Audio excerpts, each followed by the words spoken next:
Dragon Ball FighterZ was released earlier this year to a lot of positive reception, including from myself. It originally came to the PS4, Xbox One, and PC, but 9 months later, it finally makes its way over to the Nintendo Switch.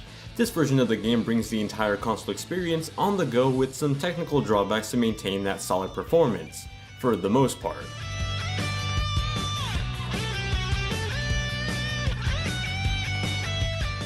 Dragon Ball FighterZ story is as deep as most TV animated adapted video game stories. It's not very deep. In reality, it reads a lot more like an odd fanfiction. You play as the soul of a human that gets transferred into the body of Goku, so you're essentially playing as yourself, but as Goku. What a terrible time for Goku to check out too, because Earth is in the middle of being invaded by evil clones of Earth's mightiest heroes. No, not the Avengers, but the Z-Warriors. Everyone that would be around normally to help fight off these enemies have been kidnapped, so now it's just up to you, a stranger in Goku's body, to save the day. Like I said, it sounds very much like a fanfiction you'd find online, I mean, not that I would know. Anyway, the story mode is broken up into 3 arcs consisting of the Super Warriors arc, the Super Villain arc, and the Android 21 arc. The 3 arcs come together to tell a single story that would take you anywhere between 9 to 12 hours. Like most fighting games, it's told through the cutscenes that lead into fights. Those cutscenes usually consisted of witty self-referencing banter between pairs of characters. There's an abundance of fan service here for people that have been longtime fans of the anime, and it's actually pretty funny to see Krillin finally get called out for not having a nose. Furthermore, the way the cutscenes are designed make them look like they were ripped right out of the anime to anyone just passing by watching you play. They still could have been executed a little bit better though. You see, the cutscenes don't have an auto-continue option, so you have to press the A button at the end of every single one of them. It can make them kind of drag. I mean, they'll literally just stay frozen there if you don't press anything.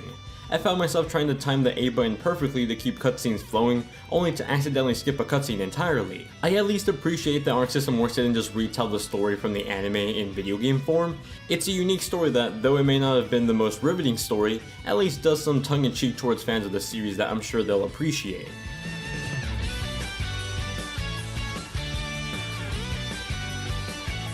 Dragon Ball FighterZ is a contender for one of the most approachable fighting games out there. Gamers new to the genre or those who are just intimidated by more technical fighters can easily adopt this one. It takes on the 3v3 fighting style that the Marvel vs. Capcom series is known for. As for controls, it's a 4-button type system consisting of light, medium, heavy, and special attacks.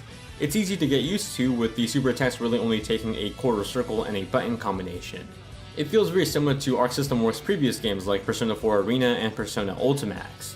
The simple control system will let newcomers to the genre get a hang of things, while veteran players can use the simple system to their advantage for combo-heavy fun. Now, being a fighting game, as you'd guess, the gameplay is all fighting.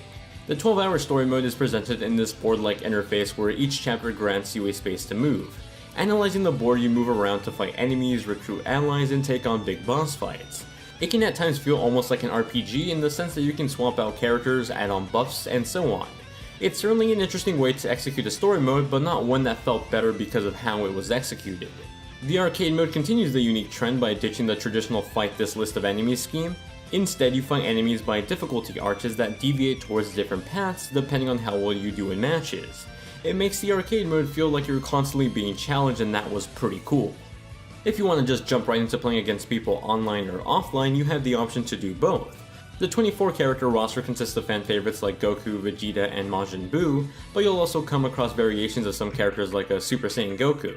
I was a bit disappointed to see that this brand new $60 version of the game doesn't include any of the DLC characters already released. However, considering that the other versions of the game haven't really gotten that much cheaper on sale, I guess it just should be expected. Jumping into matches offline, I found the gameplay to be a perfect representation of the PS4 and Xbox versions I had played at the beginning of the year. Matches felt zippy, and playing on the Switch Pro controller, I felt I was easily executing the same techniques I was using before. The only oddity with playing on the Nintendo Switch version is playing in handheld mode. Playing with the Joy-Con controller, I found that my thumb would often hit the right analog stick trying to hit one of the face buttons for a combo. Luckily, the right analog stick doesn't really do anything by default, so it wasn't much of an issue, but something I had to get used to regardless. I personally would recommend playing with the Pro controller over the Joy-Con, but in a situation where you're playing the handheld mode, it'll just take some time to adjust. When playing online, I found the connections for matches to vary pretty often. Depending on who I was playing, I could at times feel like someone was playing right next to me. Other times I'd get weird lag gaps during supers or throughout the match. It's a peer-to-peer connection system, so it really just comes down to who has a good connection and who you're playing with. Now after playing for hours on end in the offline and online modes, you can redeem the coins you've collected and use them in the in-game loot box system. Now I'm sure that just puts a bad taste in your mouth saying loot box system, but luckily the items in these boxes are at least all cosmetic. I actually found the system to be pretty generous too, never really feeling like I was forced to keep on grinding to get a new chibi avatar for my online lobby. Overall, I found the Nintendo Switch version of the gameplay to feel right at home. Jumping into matches both offline and online, when the connection was good at least, felt great. The fast pace of the matches and the on-the-go nature of the Switch perfectly went together.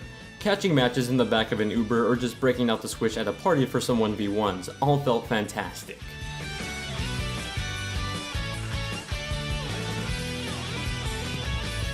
Now on to answering some of the biggest questions people probably have about this Nintendo Switch port. Performance for Dragon Ball FighterZ on the Switch targets 60 frames per second, but it does dip into the mid and low 50s at times. It becomes most noticeable when supers are on screen that cause an animation transition. I still found the game to be perfectly playable, but to some more hardcore enthusiasts out there looking for a stable performance, you may want to look elsewhere. As for resolution, Dragon Ball FighterZ runs at 720p in handheld mode and 1080p in dock mode. Sort of. You see, the game renders in objects at different resolution. So in dock mode, all cutscenes run at 1080p, and the same goes with the UI elements. However, things like character models during actual gameplay will render in at lower resolutions. This is all done to help maintain the 60 frames per second target. It's a downgrade from other console versions for sure, but when I was just fighting people and all the action, I was hard pressed to really care. It still ultimately looks and feels like an anime just came to life right in your hands, even at the lower resolutions.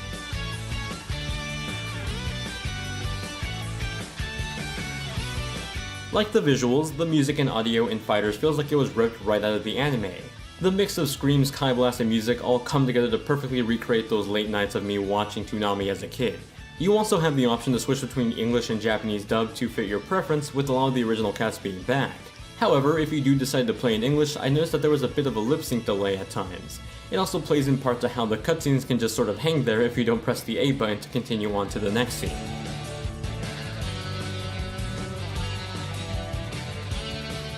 Dragon Ball FighterZ on Nintendo Switch continues to be the fun game I originally played earlier this year. As with most AAA ports on the Switch, of course it's not as nice looking as other versions of the game. However, the gameplay still feels like it was translated well enough to the platform to make it feel like a viable option to play, whether I was at home or on the go.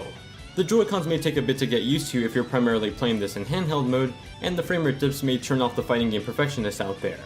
With that said, if your intent is just having another way to play this game on the go, or jump into it for the first time if you only have a Switch, then I think Dragon Ball FighterZ is a pretty good port on the Nintendo Switch.